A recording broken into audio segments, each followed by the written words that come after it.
Bonjour, bienvenue à J'ai une idée. Mon nom est Jeannie Duquette. Je vous parle de la création, la monétisation des idées, du développement de carrière via le numérique, que ce soit en musique, en audiovisuel, on va appeler ça comme ça parce que il y a des gens qui disent encore télé, même si on consomme énormément tout ce qui est audiovisuel sur le numérique. Ensuite, ça peut être média aussi, développement de carrière média, développement d'empire qui commence par du numérique. Je vous prépare plusieurs épisodes intéressants justement sur ce point-là. Aujourd'hui, si vous avez déjà pensé laissez tomber un projet qui vous tenait à cœur, vous voulez écouter l'épisode d'aujourd'hui. Puis aujourd'hui, c'est un épisode musique, donc je vais vous parler d'une carrière musicale. Alors pour les artistes qui m'écoutent, qui se disent « Ah, moi je ne sais pas si je vais aller faire des réseaux sociaux, j'ai pas le goût de promouvoir ma musique sur les réseaux sociaux, j'ai pas le goût de me vendre sur les réseaux sociaux. » Mais c'est pas ça qui arrive quand tu fais de la musique sur les réseaux sociaux. En fait, c'est pas la vente qui va faire que ta vie va changer. C'est que tu vas te faire découvrir parce que sur le web, il peut se passer de la magie. Et c'est ce qui est arrivé avec l'artiste dont je vais vous parler aujourd'hui. Puis je vous fais aussi une prédiction. Je faisais ça avant, puis on va voir si ça fonctionne, mais je pense qu'aujourd'hui, je vous parle de la prochaine grande star mondiale. C'est une artiste qui est en train de breaker, comme on dit. Ça sera pas trop long. On assiste au début d'une nouvelle Lady Gaga, peut-être une nouvelle Madonna, si tout va bien. À tout le moins, une nouvelle Katy Perry. Parce que celle dont je vous parle aujourd'hui est en train de vivre un véritable conte de fées. Mais un conte de fées qui aurait pu totalement ne pas arriver. Aussi, ce qu'on va percevoir bientôt, si je me trompe pas, comme un overnight success, ça fait 10 ans qu'elle travaille fort pour que ça arrive. Elle a eu beaucoup d'essais et d'erreurs. Et sa vie a été changée par le web, à la base. C'est sûr qu'à la base aussi, on a une jeune fille extrêmement talentueuse qui est passionnée de musique, qui vient d'une petite ville aux États-Unis. C'est pas un deep dive aujourd'hui, là, je vous raconte grosso modo l'histoire, puis je vous la nomme pas tout de suite. Restez avec moi. Grandi d'une petite ville aux États-Unis, famille chrétienne, mais est totalement passionnée de musique, commence à écrire des chansons assez jeunes, genre 12 ans. Et donc, elle participe à des concours, etc. Et à un moment donné, elle se met à faire des covers sur YouTube.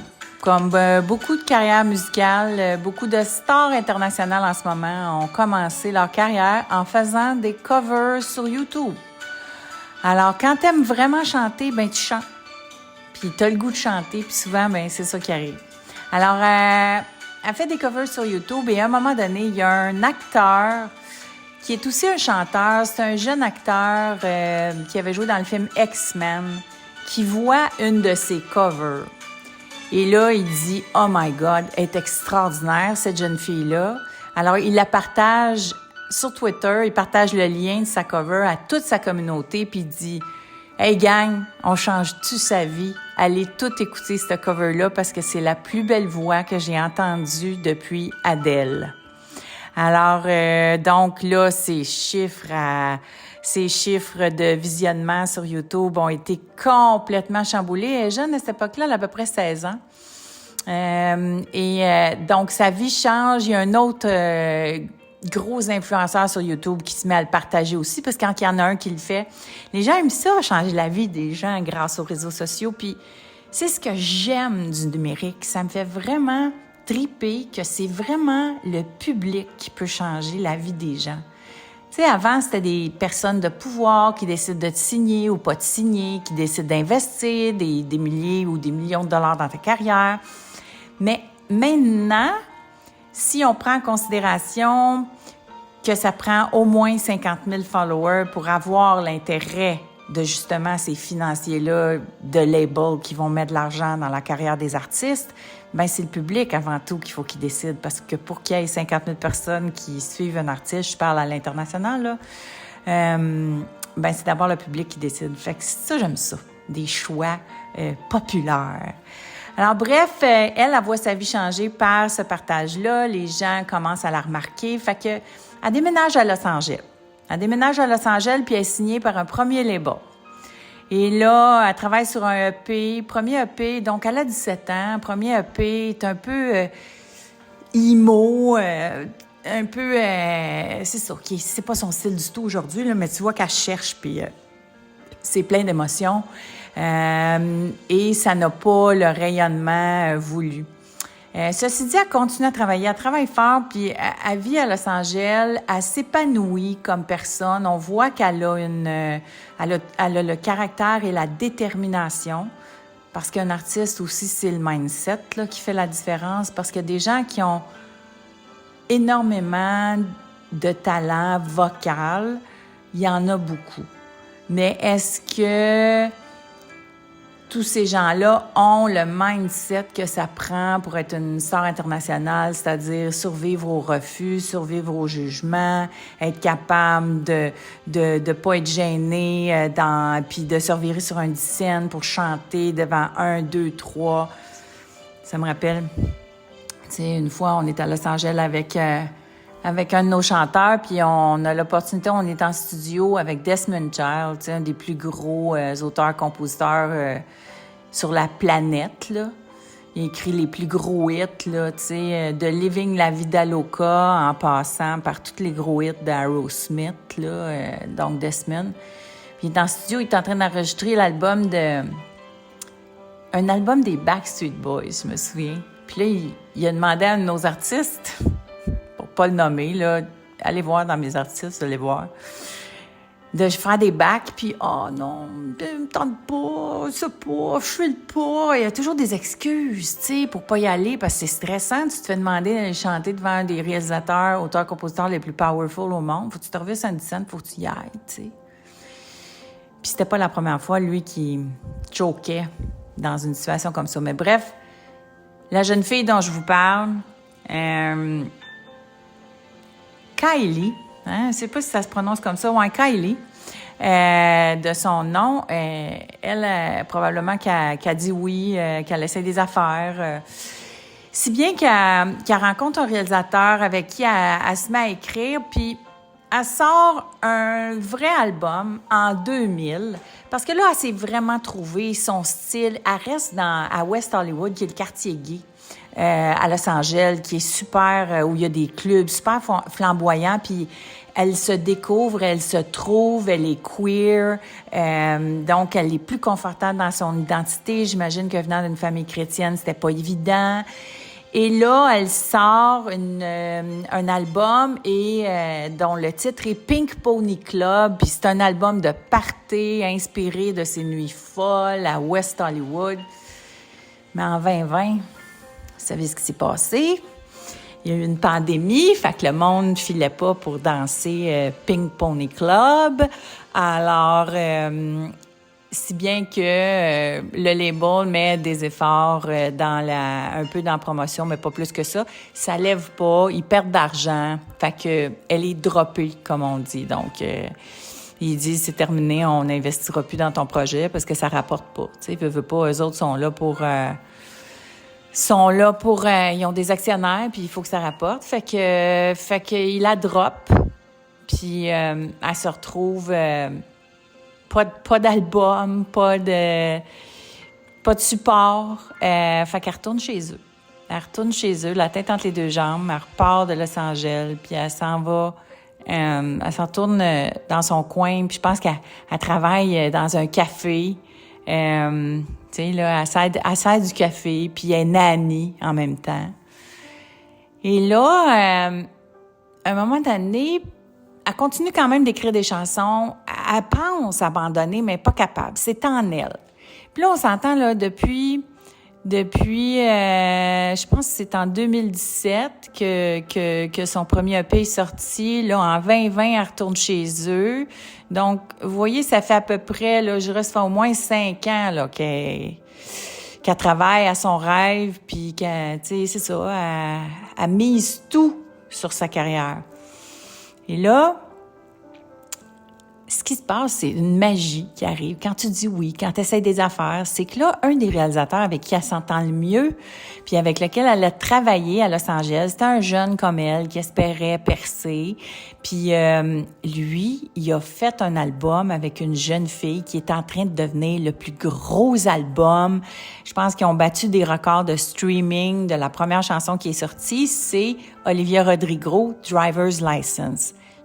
Elle a travaillé avec lui, donc Kylie a travaillé avec lui, et là, lui est en train de blow up, comme on dit, parce que Olivia Rodrigo est en train de devenir une méga star, qui est une jeune fille. C'est la chanson, vous irez l'écouter, c'est Driver's License. J'aimerais ça vous mettre des extraits dans les podcasts. Là, hier, j'ai fait des recherches là-dessus.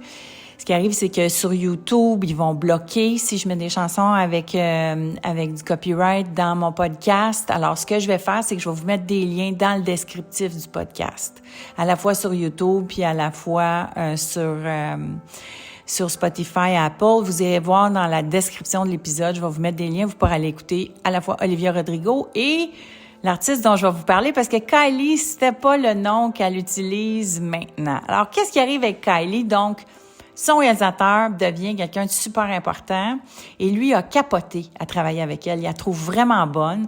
Alors, il la rappelle. Puis il dit, qu'est-ce que tu fais dans ton petit village? Il dit, là, il dit, ça marche mes affaires. J'ai réalisé un des plus gros albums cette année. Reviens-t'en avec nous autres, puis on va écrire des chansons. Fait qu'elle repart à Los Angeles. Puis elle s'est dit, OK, on va écrire des chansons. Et là arrive l'opportunité of a lifetime. Comme elle a beaucoup de bonnes chansons, elle a eu un deal de publishing. Ça, c'est comme les gérants des auteurs-compositeurs. Donc, c'est ceux qui, les éditeurs, donc c'est ceux qui représentent les auteurs-compositeurs. Fait qu'elle a eu un deal de publishing. Ça vient généralement avec des avances. Fait que pour ces chansons, donc on reconnaît qu'elle peut chanter. Mais ça, je le sais, quand le deal de publishing arrive avant, c'est qu'ils se disent « Ouais, elle chante, mais c'est-tu vraiment une leading woman? » Alors, est-ce qu'elle est capable d'être une vraie star? Parce que il a quand même fallu un makeover pour qu'elle devienne, parce que être une star, là, c'est pas juste la musique, c'est pas juste le caractère, c'est le look, c'est comment tu te présentes, c'est comment t'es game de faire des choses pour te faire remarquer. Et là, elle a ouvert la machine. Elle a saisi toutes les opportunités. Elle a eu l'opportunité d'ouvrir pour la tournée de Olivia Rodrigo. Évidemment, c'est extraordinaire comme opportunité. Donc, tu t'en vas devant une des artistes les plus populaires, tu fais une tournée, tu fais tes chansons, et là, elle prend son expérience de scène et elle commence à aimer la scène et elle commence à l'aimer ça. Et peaufiner sa prestance. Parce que, tu sais, il faut être game, là, pour chanter devant... Même devant 4 personnes, il faut être game. Mais il faut être game de chanter devant une grosse foule puis se dire, si, je vaux-tu la peine que tout ce monde-là me regarde? Tu sais, faut que tu sois faite solide. Alors, elle commence à perfectionner donc son art sur la scène, puis à perfectionner ce qu'elle a envie de faire. Donc, c'est là aussi que tu sépares ceux qui sont faits pour le stardom, parce que là, on parle de stardom, des autres, c'est qu'elle, elle commence tout à penser, faut que mes choses faut que ce soit spécial. Faut qu'il y ait quelque chose qui ressemble pas aux autres. Alors, elle décide, elle a toujours trippé sur RuPaul's Drag Race, elle est queer, fait qu'elle commence de plus en plus à avoir des costumes extravagants, etc. Puis elle invite des drag queens dans ses shows ou à ouvrir ses shows. Et là, évidemment, pendant toute la tournée avec son réalisateur, ils écrivent des chansons, ce qui a mené à, il y a quelques mois, la sortie de son premier album, qui est sorti sur un label indépendant qui appartient à son réalisateur, mais c'est sous l'étiquette Universal. Donc, son premier album sort et avec l'appui de toute la communauté queer qui redécouvre sa musique, qui redécouvre Pony Club, les gens sur le web qui découvrent sa personnalité, toutes les gens qu'elle a rencontrés pendant qu'elle a fait la tournée d'Olivia Rodrigo, tout ce travail-là, ça se met à lever en même temps. Puis avec la force du web, les gens parlent d'elle, puis ça commence à faire le tour. Ses chansons sont extraordinaires. Et là, je vais vous parler d'une dernière affaire qu'elle a faite que je trouve vraiment intéressante. Puis on pourrait aller beaucoup plus en profondeur là, sur comment Chappell Roan, si vous m'écoutiez depuis le début, vous vous demandez c'est quoi le nom, c'est Chappell Roan, donc son nom de scène. Pourquoi ça a blowé comme ça? En fait, il y a 2 affaires qui s'est passées en début d'année. Elle a fait Coachella. Coachella, c'est le make or break pour les carrières. C'est là que les gens peuvent être découverts. C'était son premier festival. Puis elle est allée all out. Alors, à sa performance, elle a ajouté un costume. À sa performance, elle a ajouté un thème. Elle a dit à toute sa communauté, voici le thème du show. Habillez-vous de même.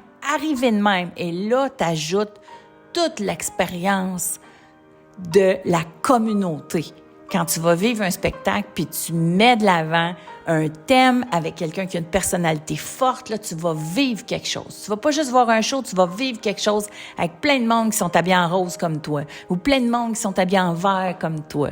Fait que tu vas vivre quelque chose de spécial. Alors, elle a commencé à apporter les thèmes dans ses shows, et déjà là, ça commence à faire la différence. Là, elle a commencé à faire des festivals cet été, elle fait des petites scènes, et Watch Out, elle s'en vient à Montréal, elle va être là en après-midi à Osheaga. Donc, et elle fait des petites scènes l'après-midi, mais évidemment, il y a beaucoup trop de monde. Ils sont obligés de la changer de scène. Elle est en train de... Les gens se l'arrachent. En ce moment, je pense qu'il y a 5 de ses chansons qui sont rentrées sur le Hot 100. Elle a fait une performance au Tiny Desk, si vous connaissez ça. C'est un endroit où tu peux aller faire des performances acoustiques que tout le monde dit qui est iconique. Alors, sa performance était vraiment spectaculaire. Et pour finir le tout, petite anecdote, là, puis là, vous allez voir jusqu'où il faut aller des fois pour se faire remarquer. Parce qu'une fois que tu t'es fait remarquer, c'est correct. Mais là, pour que tout le monde dise Chappell Roan, elle a lancé son plus récent single qui s'appelle Good Luck Babe, que j'ai dû écouter en boucle 50 fois depuis le début de la semaine. Quand j'aime des tunes, je la trouve extraordinaire. C'est une super bonne chanson. Elle a porté un costume pendant un des parties du Grammy, puis elle a mis un nez de cochon pour ressembler à Miss Piggy. Alors là, c'est sûr que tout le monde allait parler d'elle. T'as-tu vu la fille au party avec un nez de cochon? T'as-tu vu la fille au party avec un nez de cochon? Oui, ça, c'est Chappell Roan. Ah ouais, c'est qui elle? Elle a ouvert pour Olivia Rodrigo. Ah ouais, c'est la fille avec le nez de cochon? Tu veux faire parler. Tu veux te faire remarquer. Mais faut que tu sois game, là. Faut que tu sois game pour faire ça. Je trouve ça tellement badass. En tout cas, puis la couverture de son single, elle a le même nez de Miss Piggy.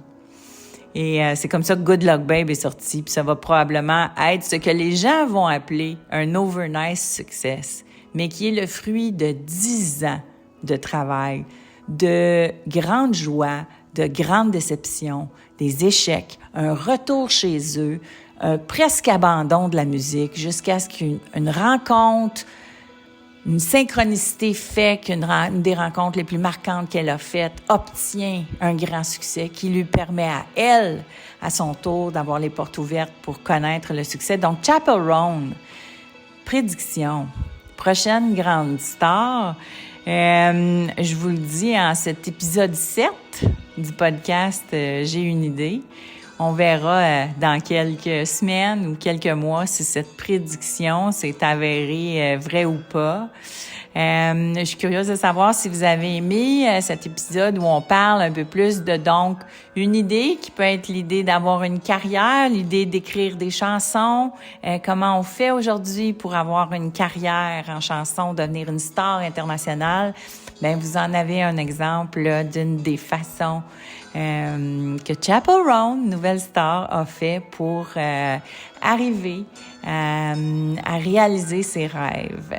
Donc, parfois, c'est au moment où on lâche prise que nous arrivent les coups de pouce de l'univers qui étaient nécessaires au démarrage du projet ou de la carrière. Puis, vous savez, parfois, ce que je remarque, puis je vous le dis, je me le dis en même temps, là, mais quand on développe ou on a des idées dans la tête, des fois, on est trop en mode chasse. On chasse.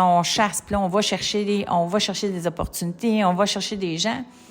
Puis parfois, il y a des breaks ou il y a des chances qui viennent vers nous, mais on est trop occupé à chasser pour les voir arriver.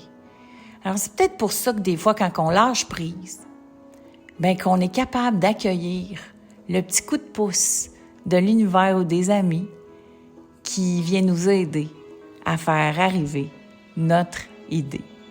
Alors, si vous avez aimé mon podcast, faites-moi plaisir, venez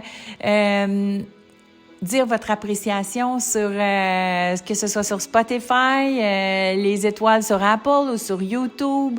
Venez vous abonner à mon canal et ce podcast, donc, qui sera là 2 fois par semaine.